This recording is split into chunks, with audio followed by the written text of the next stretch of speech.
قاہرہ صاحب یہ کچھ ایسے موقع نہیں آتے جب بندہ بالکل ہی ہوپ لیس، ہیلپ لیس، ڈس اپوائنٹڈ کہ یار کیا بات کریں. It is trust me one of those moments. یہ تو ظاہر ہے کہنے کی ضرورت ہی نہیں ہے کہ بھائی رائے کا اختلاف میں تو کوئی مسئلہ ہی نہیں ہے، ہر کسی کو اپنی رائے کا ہوتا ہے. میں آپ کی رائے سے بھرپور اختلاف کروں، آپ میری رائے سے ٹکا کے اختلاف کریں. لیکن یہ تو بہت ہی ڈس اپوائنٹنگ ہے. کیا کہے گا یہ، مطلب الفاظ ختم ہے اس پہ. وسیم، ایک بہت اچھے ساتھی کا، ایک بہت اچھے دوست کا نقصان ہو گیا. ایک بڑا جرت والا بندہ صحافت کی دنیا سے نکل گیا. یہ نقصان تو خیر ہے. ابھی اس کی باقی جہتیں کیا ہے، یہ کیسے ہوا، یہ کوئی حادثہ ہے یا یہ کیا ہے، ابھی جب تائی خبریں ہیں اس کے بارے میں تو کوئی کنفرم نہیں کہا جا سکتا. لیکن یہ بات تو بہرحال ہے کہ وہ ذاتی طور پہ بھی بڑا اچھا دوست تھا مرحوم، اور بڑا جرت والا، بڑا ذہین آدمی، بڑا ویٹی اور بڑی تحقیق کار کر کے اپنے پروگرام کرنے والا بندہ. اب جو صورتحال ہے کہ کیا کہا جائے، ابھی ہم کوشش کر رہے ہیں، جو میری اطلاعات ہے وزیر اعظم صاحب کی کینیا کے صدر سے بھی ملاقات، بات چیت ہو گئی ہے.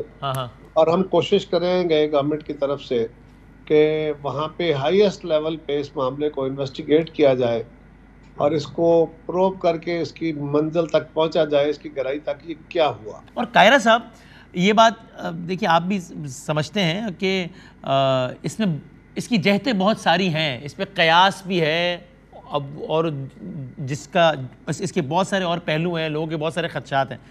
ایک لمحے کو ہم سب کو سائڈ پہ رکھ دیں، یہ تو فیکٹ ہے نا، اس پہ تو کوئی قیاس کی بات نہیں ہے کہ بہرحال ماحول ایک ایسا ضرور ہو گیا تھا ان کے لیے جس کی وجہ سے ان کو یہاں سے نکلنا پڑا.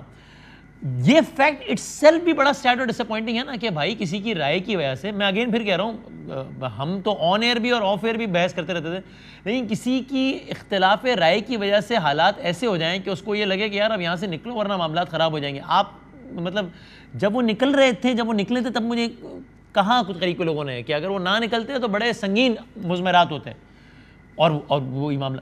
تو یہ فیکٹ اٹ سیلف بھی تو بہت ڈس اپوائنٹنگ ہے نا قاہرہ صاحب. اور باقی ساری باتیں چھوڑ دیں، سارے قیاس چھوڑ دیں. وسیم، یہ بات درست ہے، لیکن ایک بات ہمیں دیکھنی چاہیے، ہماری معاشرے کے اندر تلخی اتنی بڑی ہوئی ہے، ٹالرنس بہت کم ہو گئی ہے. سیاستدانوں کے درمیان بھی، میڈیا کے درمیان بھی، ہمارے ہاں لوگوں کے پبلک کے اندر بھی بہت زیادہ ہم انانیت کا شکار ہو گئے ہیں، سختی کا شکار ہو گئے ہیں، ڈفرینس آف اوپینین کو دشمنی بنا لیتے ہیں.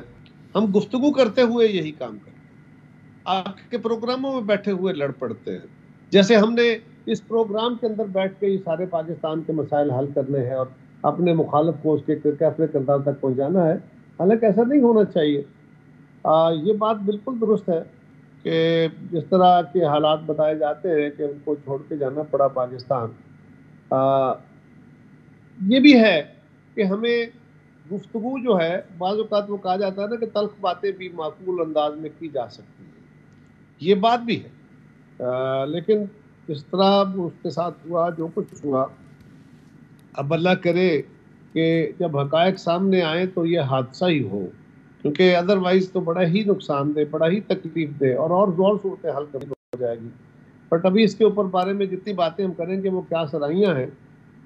لیکن سر یہ بتائیں قاہرہ صاحب سرائیوں سے ہمیں اعتراض کہ آپ یعنی اس پر تو جو ہو سکے وہ کیجئے نا. کہ دیکھیں آپ کو آپ کو اس پر افسوس ہے نا کہ آئی ایم شور کہ آپ ذاتی طور پہ بہت رنجیدہ ہیں اس پہ، مجھے یقین ہے اس بات پہ، اور میں آپ کو ذاتی طور پر جانتا ہوں. ارشد صاحب بھی ہی is always spoken very high about you. آپ بے شک آپ کی پارٹی سے اور اس سے اختلاف ہو اور آپ کا ذاتی تعلق، جب آپ کے یہاں صاحبزادے کا بھی جب آپ کا واقعہ ہوا وہ آئے تھے وہاں پہ ساتھ.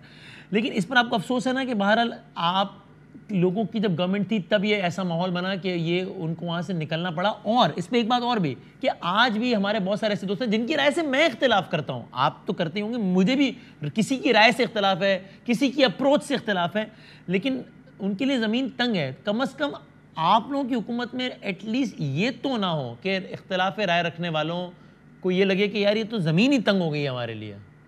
دیکھیے وسیم، میں پھر کہوں گا اختلاف رائے رکھنا سب کا حق ہے، رکھنے کا پورا استحقاق ہے، رائے بیان کرنے کا بھی استحقاق ہے. رائے بیان کرنے کا ایک اسلوب ضرور ہے. اس کے اوپر ہمیں توجہ دینی چاہیے، مجھے بھی، آپ کو بھی، باقی سب دوستوں کو بھی، کہ ہم اپنے اختلاف کو کسی دوسرے کی توہین کے طور پہ نہ بیان کریں، اختلاف رائے بیان کریں۔ بعض اوقات ہمارا یہ مسئلہ ہو جاتا ہے کہ ہم اپنے پاس ہونے والی انفارمیشن جو ہو سکتا ہے معقول نہ ہو، جو ہو سکتا ہے بہت اتھینٹک نہ ہو، اس کو مصمم رائے سمجھتے ہوئے اس کے ساتھ کھڑے ہو جاتے ہیں، اور اس پہ کھڑے ہو کے اپنی ورڈکٹ دے دیتے ہیں۔ اوپینین ایک اور چیز ہے، ورڈکٹ دے دیتے ہیں، جس سے اگلے کا کسی دوسرے انڈیویجول بہت مناسب، بالکل صحیح۔ لیکن قاہرہ صاحب فرض کیجئے کہ کہ اگر رویہ اور انداز توہین آمیز بھی ہے، الفاظ کا چناؤ انتہائی غیر مناسب بھی ہے، تو بھی کوئی یہ تو ڈیزرو نہیں کرتا کہ اس کو اٹھاؤ، اس کو بھگاؤ، اس کو... یہ جو میں بات کر رہا ہوں، اس کا قطعاً مقصد یہ نہیں ہے کہ اگر کسی کا رویہ قابل برداشت نہیں ہے، کسی کا لہجہ قابل برداشت نہیں ہے، تو اس کو اتنا تنگ کر دیا جائے کہ اس پہ دھرتی تنگ ہو جائے۔ یہ تو میں نہیں کہہ رہا، بالکل ایسا نہیں ہونا چاہیے۔ صرف میں یہ کہہ رہا ہوں کہ ہمیں اب اپنے گفتگوؤں کے اندر، ہمیں سیاسی طور پہ بھی، باقی معاشرتی طور پہ بھی، میڈیا کے اندر بھی، اب تو ہماری عدالتوں میں بھی دیکھیے نا، کیا کیا گفتگو ہوتی ہے، کس طرح کے کمنٹس پاس ہوتے ہیں، کتنی تلخی ہوتی ہے وہاں پہ بھی۔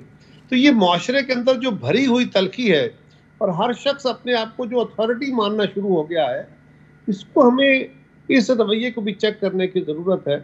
لیکن بہرحال یہ بڑا تکلیف دہ، بڑا افسوسناک ہے کہ ہم ایک بہت اچھے ساتھی سے محروم ہو گئے۔